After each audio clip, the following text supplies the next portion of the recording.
Hey guys, welcome back to Arry The Stag. TR Tony here. I hope you had a really great week so far. This week I'm just going to do a short video about Craig Bartholomew.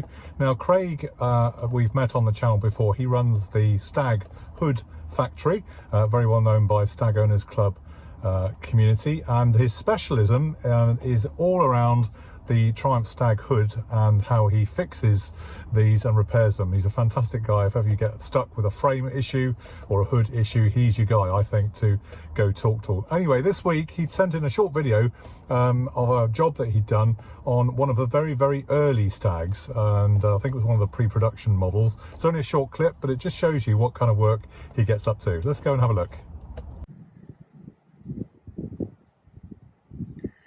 Just fitted this Mark 1 hood on this pre-production No.6. People will probably recognise the number plate.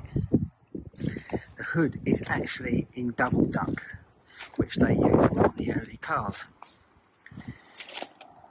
Rebecca at Aldridge was very helpful and made me sort out the right material and got the job done, if you need to speak to her. Also, I did some work on the tonneau as it wasn't shutting down properly. It was distorted. A lot of people have problems with this, but I managed to sort it out for the customer and they're very happy.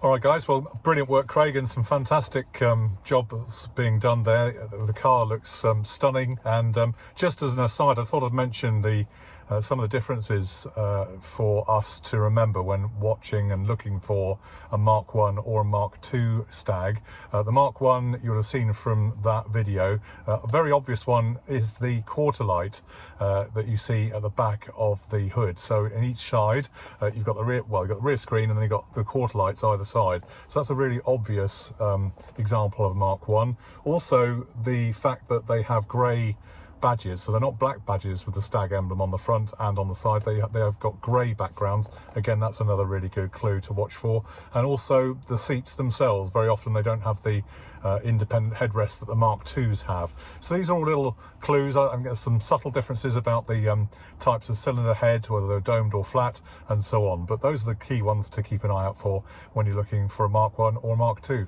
Appreciate some of these cars are now 50 years old, so there's been lots of modifications involving Mark 2 parts on Mark 1 cars, and vice versa, I'm sure. But really great to see Craig's video there, and the Mark 1 or pre-production Mark 1 car, which looked fantastic when he'd finished. If you want to find out more about what Craig does, then please check out the videos I'll put up on the end of this video, and watch those and check him out. He's a really good guy. All right guys, that's it for this week. Have a really good one, and we'll see you online on Arry The Stag very soon. Cheers for now. Enjoy that sunshine wherever it is.